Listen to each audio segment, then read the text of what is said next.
وزیر اعظم صاحب، like I mentioned before the break, dollar اچانک سے نیچے آنا شروع ہوا ہے اور آپ نے پریس کانفرنس میں بھی آپ جس طرح کہہ رہے تھے اور کریڈٹ بالکل دیا بھی جا رہا ہے کہ آپ کی حکومت کے آتے ہی ڈالر کی قدر میں تیزی سے کمی نظر آ رہی ہے. نون لیگ لائک آئی مینشنڈ کلیم کر رہی ہے کہ یہ ہم نے چونکہ ریاست بچانے کے لیے اپنی سیاست گوائی اور کچھ ایسے اقدامات کیے جس کے اب ریزلٹس آنا شروع ہوئے ہیں. تو یہ ڈار صاحب کی پالیسیز کا تسلسل سمجھیں اور اس کا امپیکٹ.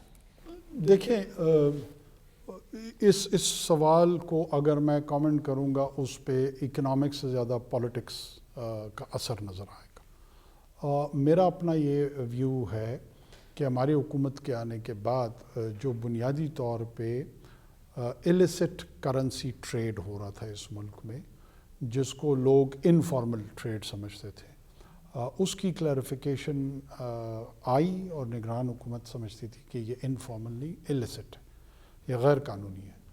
اور اس غیر قانونی ٹریڈ کی سپلائی اور ڈیمانڈ کی جو چین ہے اس کو سمجھا گیا کہ اس کی ڈیمانڈ کہاں سے پیدا ہوتی ہے اور سپلائی کہاں سے آتی ہے، جس میں افغان ٹرانزٹ ٹریڈ، جس میں ڈیزل اینڈ پیٹرول کی اسمگلنگ، جس میں اس سے جڑے ہوئے مختلف بیوروکریٹک اور پولیٹیکل کردار، جنہوں نے یہ ایک سکیوڈ ویو ہر جگہ پہ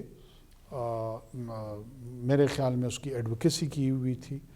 اس کو انڈو کرنے میں کرنٹ ملٹری لیڈرشپ اور نگران حکومت دونوں نے بہت سارے کنسلٹیٹو سیشن کیے، اور اس کنسلٹیٹو سیشن کے نتیجے میں جن کنکلوژنس پہ وہ پہنچے اور ان کی پالیسیز کو ٹرانسلیٹ کیا، امپلیمنٹ کیا، اس کا فائدہ ہوا.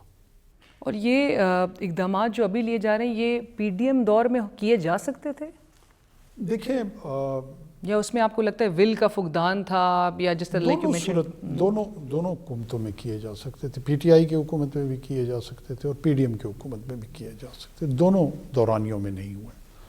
اور کیوں نہیں ہوا ہے اس میں میرے خیال میں آپ لوگ انویسٹیگیٹو جرنلزم کے وہ ہیں، دائی ہیں، آپ لوگ جائیں دیکھیں، ایکسپلور کریں کہ کیوں نہیں ہوا. کیونکہ خبر یہ بنی کہ یہ سکسیس سٹوری، بہرحال خواہش مند بہت لوگ نظر آئے کہ ڈالر کے ریٹ کو نیچے لے کر جائیں گے، لیکن سکسیس سٹوری آپ کے بہرحال حصے میں آئی ہے نگراں حکومت کے.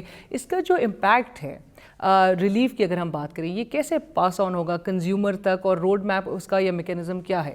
دیکھیں، ایک تو آپ کو یہ پتہ ہونا چاہیے کہ یہ 40-45-50 روپے کے لگ بھگ جو نیچے آیا، 4000 ارب سے زیادہ ہمارا جو سرکولر ڈیٹ تھا اس میں کمی آئی. جو 330 روپے کے حساب سے ڈالر میں جو ہم نے پیمنٹس کرنی تھی، وہ جب نیچے آئے تو ہماری روپے کی ویلیو میں لگ بھگ 4000 ارب روپے سے زیادہ کا فائدہ پاکستان کی ریاست کو پہنچا ہے.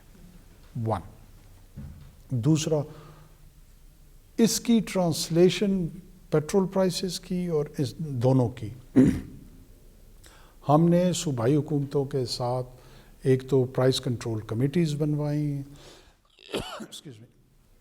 چاروں جو چیف سیکریٹریز ہیں اور چیف منسٹرز ہیں، ان کی سربراہی میں ہم نے ایک مانیٹرنگ کا نظام وضع کیا ہوا ہے. پولیس ان کی انفورسمنٹ میں ان کے ساتھ شامل ہے، اور ٹرانسپورٹرز کے ساتھ ہولڈرز کہاں کہاں ہیں ان کو چیک کیا ہے. جو ایڈیبل آئٹمز ہے ان کا جو تھوک کا ریٹ ہے اور جو ریٹیل کا ریٹ ہے اس کو مانیٹر کرنے کا ایک نظام بنایا ہوا ہے. تو کوشش پوری ہو رہی ہے کہ یہ ٹرانسلیٹ ہو ٹو دا کامن مین، ایک عام آدمی کو اس کا فائدہ دے. آپ نے پیٹرول کی قیمتوں میں تو کوئی شک نہیں، اس میں کمی آ رہی ہے، ریلیف عوام ایک طرف یہ دیکھتی ہے، لیکن دوسری طرف بجلی کی قیمتیں مسلسل بڑھی اور پھر گیس کی 196% کا اس میں اضافہ کر دینا، آپ ایکویٹ تو نہیں کر سکتے ان دونوں کو. لیکن بجلی کا تو میرے خیال میں آہستہ آہستہ نیچے امپیکٹ کم ہو رہا ہے تھوڑا، لیکن پرائسز بہرحال پھر بھی بڑھی اور عام آدمی کے لیے تو ابھی بھی وہ ان افورڈیبل ہی ہے. علینا میں دیکھیں، میں آپ کو بتاؤں نا کہ ہم جہاں جہاں پاسبل، ایک تو ہماری انٹینشن لوگوں کو نظر آ رہی ہے کہ ہمارا ارادہ بالکل درست ہے. ان میں سے بہت سارے چیلنجز کو ہم کاؤنٹر کر پا رہے ہیں اور بہت سارے چیلنجز ہمارے سے شاید بیونڈ ہیں.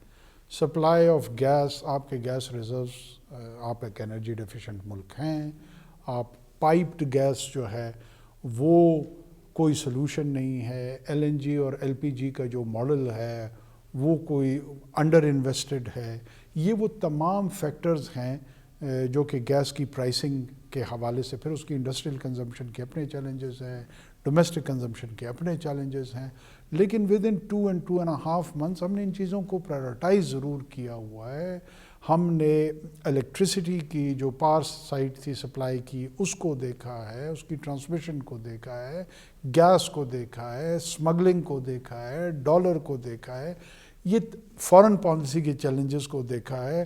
پولیٹیکلی ہم پہ جو کوسچنز ہو رہے ہیں ان کو رسپونڈ کر رہے ہیں، الیکشن پروسیس کو مانیٹر کرنے کی کوشش کر رہے ہیں.